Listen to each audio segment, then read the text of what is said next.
Hello world, it's me again, Altitude, representing Building Narrow Minds, the hip hop workshop, and I'm renovating minds one rhyme at a time.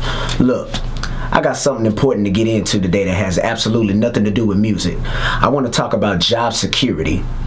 Whether you're on a conglomerate level, mom and pop level, self-owned business, or whether you're unemployed right now, I want to talk about job security and how it's affecting us as a community, as a people, and as a whole, and as a society. And what should we do about it? Without any further ado, let's talk. One.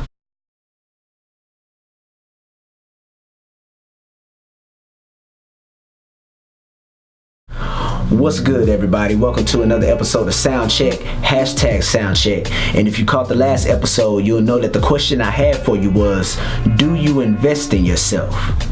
With that question being asked, I wanted to top that off in this video by asking, do you believe in job security? If you do, why? It's something that's always puzzled me. And I'll tell you why. I'll give you my little rundown, my job history.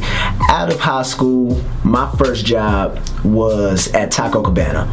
I was making, what was I making? Roughly like $6.55 an hour. Got a raise, went up to $6.85, $7 an hour. I was out the door, couldn't take it no more because I was getting orders from somebody I trained up.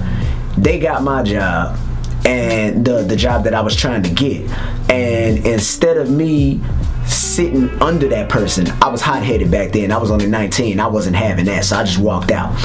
And my next job after that was Walmart's, GameStops, a whole bunch of warehouse jobs, do like temp agencies and stuff like that. Then eventually I got on at like Whole Foods, Samsung, Amazon, back to Whole Foods. So that's pretty much what I've been doing as on the home front as far as, you know, being a working class citizen. But the question I wanted to pose to you was, do you believe in job security? Is job security even a thing? I don't think it is, but that's something that you guys can talk about down in the comment section. I'll get down there with you if you want to debate that. But I was having a conversation on the phone a couple of weeks back with a good friend of mine, and she was telling me how there's no such thing as job security, and I agree with her. And the whole reason we were on that conversation is because I was talking about an experience I had with a company that I worked for in the past, and they let me go because of budget cuts. That was the reason they let me go.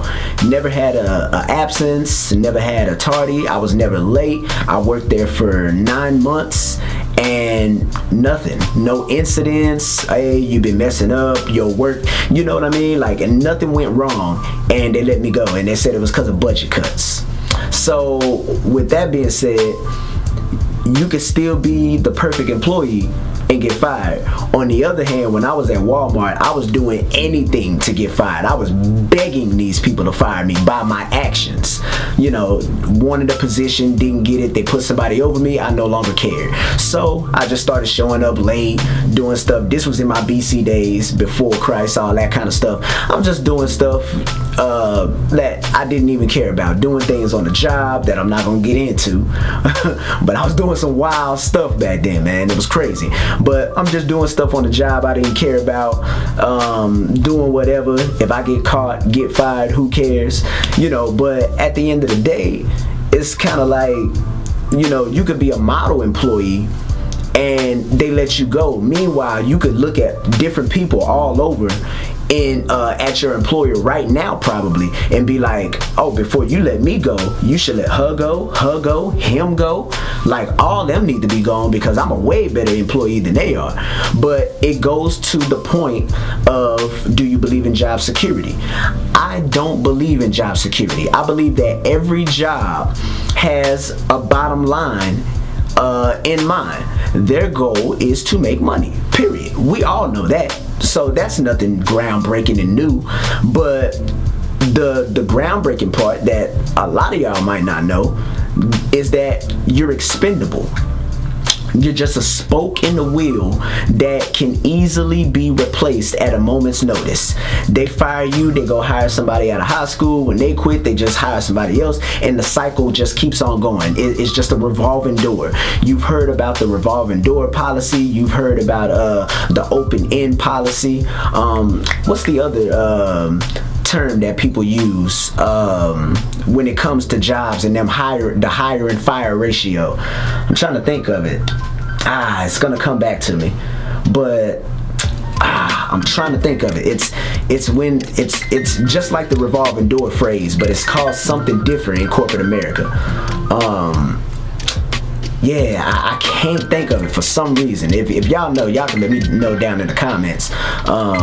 But it's like a ratio. It's like a up down ratio, open and close ratio, open door policy kind of thing. Like, I forget what it's called, but the turnover ratio. That's what it's called. Turnover rate.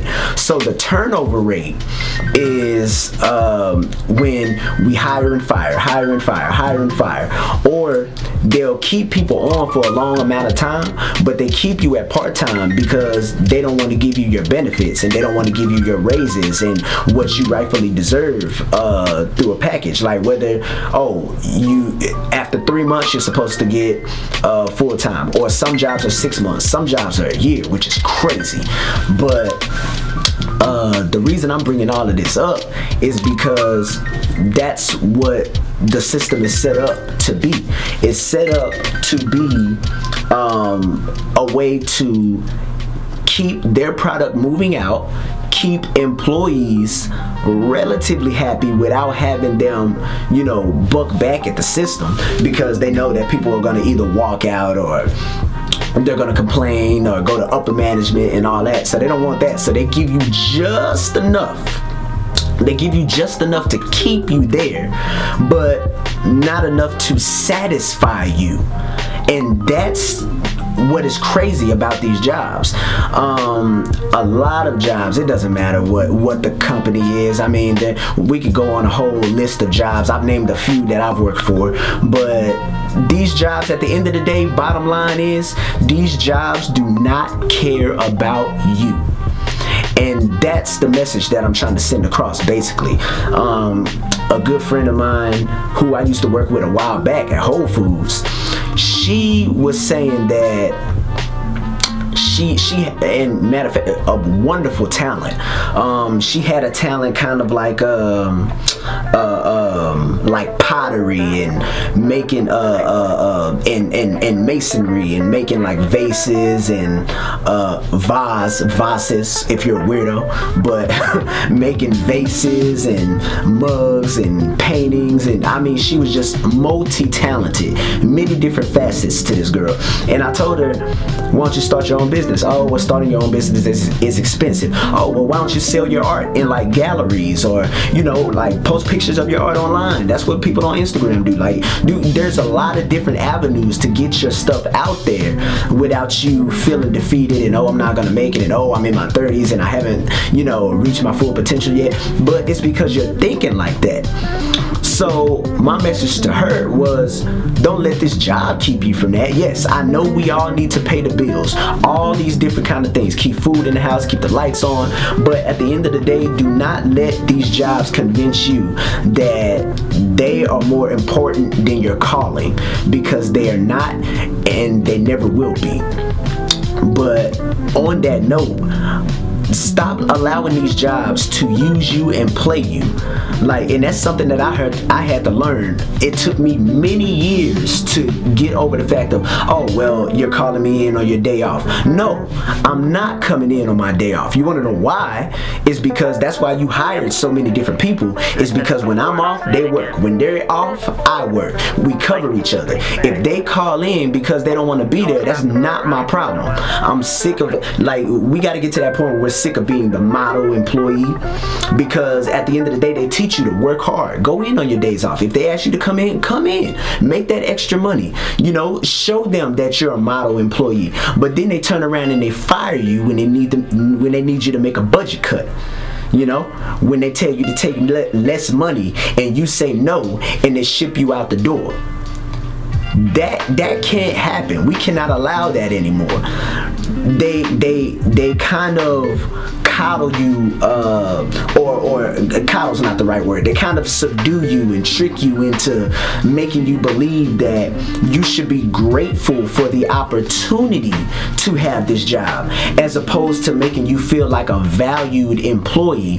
And that is what I won't tolerate anymore. And that's something that none of us should tolerate anymore. It don't matter what race you are, what gender you are, is you should not be in a position where you feel like you're expendable, where you feel like that you're just another spoke on the wheel or another cog in the system that can easily be thrown out and replaced. None of us should feel that way.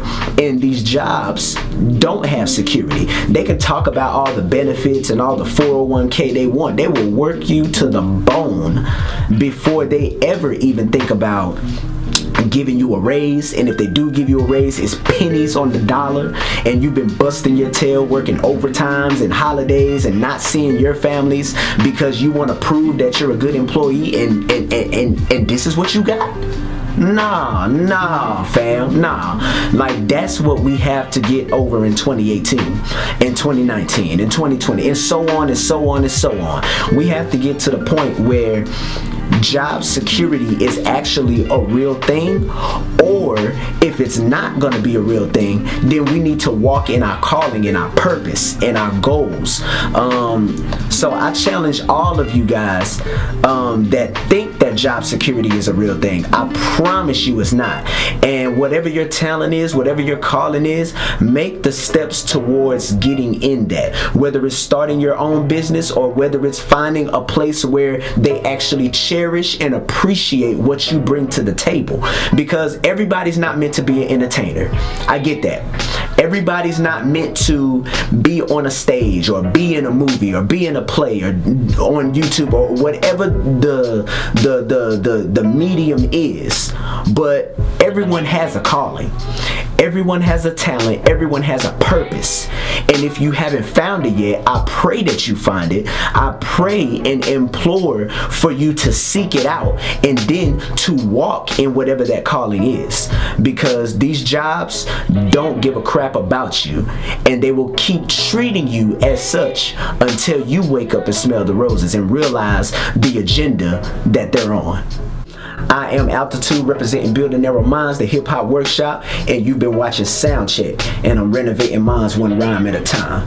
Thanks for listening, thanks for watching, and until the next video, I'll see you when I see you. Peace and much love. One. We live in the age of glamour and glitz, and people ignore that the Almighty exists. They lust for the green and material bliss, but if they only knew salvation can't be bought by the rich. We live in the era of the almighty dollar. If money is a chain, we're getting pulled by the collars, slaving on our jobs for the smallest of wages until our workplace becomes a modern plantation. So I've decided to take my vacation, kick back and have a little relaxation. But I won't chill for long, cause I'll be writing down everything that I see. Like people in the hood that are lost from get-go, trying to run without having a leg to stand on. Dudes struggling just to keep their pants up, while women having a hard time keeping their pants on. The world is so harsh, sad, scary, and cold, but there is something out there more precious than gold. Allow God to heal your mind, body, and soul, and pay close attention as the message unfolds.